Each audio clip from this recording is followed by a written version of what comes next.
This piece is about 7 minutes, though. And I'm really glad my sister is here because she's in it. Don't look at me, I'm gonna cry. Okay. Sister and I hid under Dad's maroon delivery van, staining our pajamas with engine oil and expired exhaust fumes. We cringed as shards of a guitar scattered solitary twangs into our ears, mixing with the furious curses spat across his face, blaming the sharp crack of his hand staining her cheek.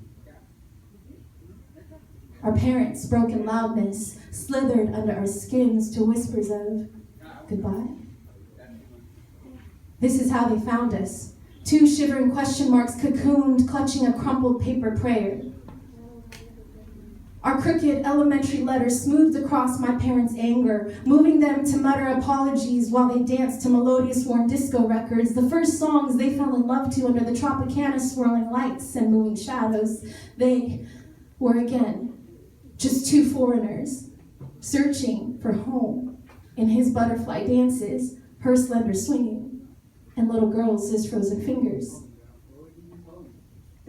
On Sundays, Dad would wake us at sunbreak with the slow, slow weeping of his saxophone. The only day his legs didn't stiffen, machine blotting out the bloodstains, coffee stains, yellowed stains of white-collared shirts. Sunday, when his legs didn't cramp in a maroon van crisscrossing the San Fernando Valley of shadow and death, we will fear no evil, is what he began to pray. That saxophone replaced his broken guitar, and his tender heart sputtered elegies that ruptured buried Korean war stories like midnight strokes of a map. Midnight maps of a country interrupted by cold wars and dictators, maps of staggered bullets breaking grandfather to his knees, maps of stone glass insults slicing grandmother's cheeks, maps of curses tattooing traitor on Emo's left breast, maps of a just freed peninsula recolonized along her 38th parallel by war whose names could never bleed the vowels tumbling out from my parents' lamentations, maps that purple, black, and blue printed upon our souls and bled into drunken non-Korean grief karaoke songs until balancing heaven and earth on blistered tongues, the broken tongue, untamed new prayers. Come on, Bullet. Prayers that led my parents to trade the fragments of an already fading immigrant American dream for a plot of even more foreign farmland just across China's Tumen River, to plant seeds of hope that might one day grow into reeds that would harbor refugees fleeing from North Korean slavery, maybe catch a Moses in a basket and give him manna so that he will grow to stand before the giants of nuclear nations and say, Pharaoh, you will let my people go. Sister and I watched as my parents gave away pieces of themselves like daily bread to starving widows and orphans, as they scattered their lives like seeds that die and root in the fertile earth to give birth to entire new ecosystems. They became home for wandering networks of gypsies seeking solace in underground homes that taught of redemption and life, unlimited by nuclear power or the hungry fear that gnaws on your bones, with compassion and Yeshua crossed into their chest. My parents' very existence became my contradiction. You see, I had long ago traded elementary crooked letters and pajamas stained with expired exhaust fumes for BAs, MAs, and Ivy League cap and gown in a mind that had rejected my parents and my former faith like a child convictions.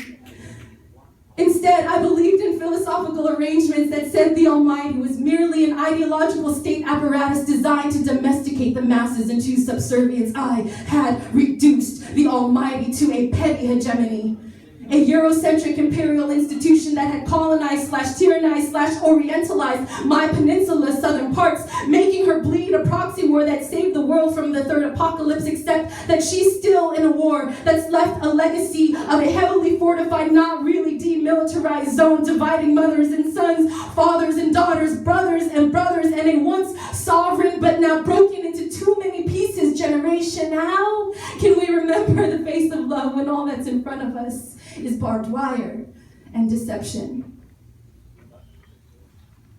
And And yet, Sister and I watched as my parents gave away pieces of themselves like daily bread to starving widows and orphans.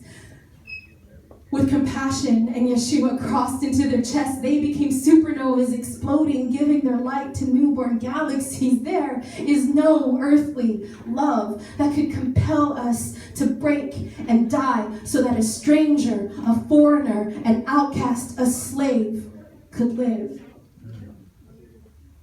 No earthly love that broke through the barriers of my heart's heavily fortified, not really demilitarized zones and expanded me for eternity.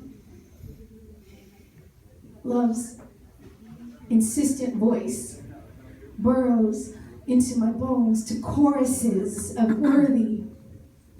Worthy is the Lamb who was slain. For by his blood he ransomed people from every tribe, nation, and tongue, and made them to be a kingdom and priests to our God. And they shall reign on the earth.